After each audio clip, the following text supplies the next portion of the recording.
নমস্কার বন্ধুরা, আবার চলে এসেছি নতুন নতুন রেসিপি নিয়ে তোমাদের কাছে। আজকে আমি বানাবো আরও অসাধারণ মিষ্টি। এই মিষ্টিটা নারকেলের মিষ্টি, খুব সুন্দর লাগে খেতে। একবার খেলে তোমাদের দোকানের কথা মনে পড়ে যাবে। তো আমি নারকেল নিয়ে নিয়েছি, ওর মধ্যে দিয়ে দিলাম 1 বাটি চিনি। ঠিক আছে, যতটা মিষ্টি মানে সন্দেশে যে মিষ্টিটা লাগে ওই মিষ্টিটা দিয়ে দিলাম। তো মিষ্টিটা মানে একবার আমি অল্প অল্প করে দেবো, একটু টেস্ট করেও দেখে নেবো কি মিষ্টি কতটা হয়েছে। বেশি হলে ভালো লাগবে না। তো নারকেলটাকে আমি আগে থেকেই কুড়ে রেখেছিলাম তোমাদের বেশি সময় নষ্ট করবো না বলে। ঠিক আছে, তো নারকেল দিয়ে যেমন নাড়ু বানাই ওইভাবে কিছুটা হবে, কিন্তু এটা আমি সন্দেশ বানাচ্ছি। তো ভালো করে নাড়াচাড়া করে করলাম, দিয়ে দিলাম আমুল দুধ। ঠিক আছে, ওর মধ্যে অল্প অল্প করে আস্তে আস্তে আমুল দুধ দিয়ে দিয়ে এটা ক্ষীরের কাজ করে। ঠিক আছে, তাই জন্য আমি ক্ষীরে না দিয়ে আমি এটাকে আমুল দুধ দিয়ে ভালো করে নাড়াচাড়া করে নেব, যেন গুলটিটা যেন না হয়। ঠিক আছে, এভাবে আস্তে আস্তে করে ভালো করে দিতে থাকবো আর নাড়াচাড়া করতে থাকবো। দিয়ে ভালো করে এবার নাড়াচাড়া করে নিয়ে এটাকে শুকিয়ে দেবো। পুরোটা যখন শুকনো শুকনো হয়ে যাবে, দেখতে পাচ্ছ শুকনো শুকনো হয়ে থালাতে আমি একটু ঘি, বাটার, যেটা তোমাদের ইচ্ছা, ইয়া তেল দিয়ে ভালো করে থালাটাকে মানে তেল দিয়ে মাখিয়ে নিলাম। পুরো তেলটা মাখিয়ে নেওয়ার পর ওর মধ্যে দিয়ে দেবো ওই নারকেলটা। ঠিক আছে, নারকেলের পুরটা ওর মধ্যে দিয়ে দিব। তো তেলটা বেশি করে দিব যেন সেটে যায়।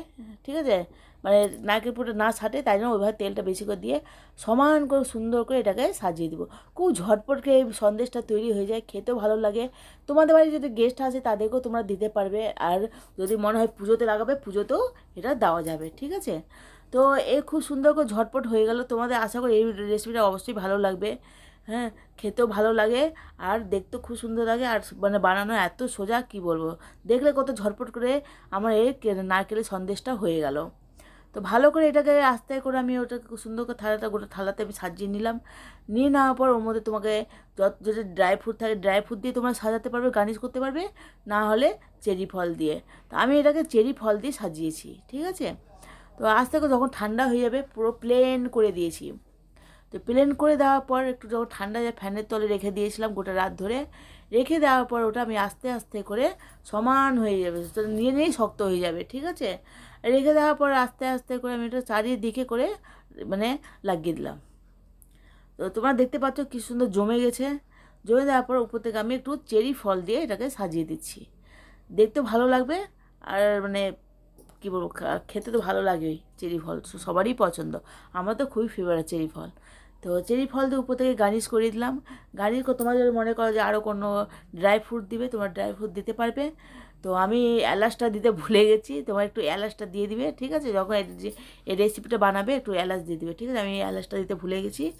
তো তোমরা এই দেখো কিছু গার্নিশ করে দিলাম আমি চেরি ফল দিয়ে। আর এবার চাকু দিয়ে হোক, মানে চাকুর সাহায্যে এটাকে আমি কেটে নিব। পুরো বরফির মতন কাটবো। ঠিক আছে, পুরো বরফির মতো এটা কেটে নিয়েছি। এটা তোমরা সন্দেশও বলতে পারবে, বরফিও বলতে পারবে, তোমার যেটা ইচ্ছা। খুব ঝটপট করে এই মিষ্টিটা তৈরি হয়ে গেছে। তো বন্ধুরা, যদি আমার এই ভিডিওটা তোমাদের ভালো লাগে, লাইক কমেন্ট সাবস্ক্রাইব করবে, যাদের সাথে যাদের শেয়ার করো। প্লিজ প্লিজ প্লিজ তোমরা যদি পাশে থাকো, আশা করি আমার চ্যানেলে একদিন অবশ্যই গ্লো করবে। প্লিজ প্লিজ প্লিজ পাশে থেকো। ঠিক আছে, আর সুস্থ থাকো, ভালো থাকো, আর ফ্যামিলিতেও ভালো রাখো। তো আমার দেখো আমি চাকু দিয়ে আস্তে আস্তে করে এটা কেটে নিচ্ছি। কেটে নিয়ে এরা এবার তোমরা আস্তে মানে কেটে নেওয়ার পর বরফির মতো আমি কেটে নিয়েছি। ঠিক আছে, দেখতে পাচ্ছ কী সুন্দর খাঁজ হয়ে গেছে। হয়ে একটা একটা করে তুলে নিয়ে এটা আমি রেখে দিলাম। এটা ফ্রিজে তোমরা স্টোর করে রাখতে পারবে। ঠিক আছে, লোক আসলে একটা একটা করে দিলে ওরা বলবে বা খুব সুন্দর হয়েছে সন্দেশটা। আমার ভিডিও শেষ, বাই।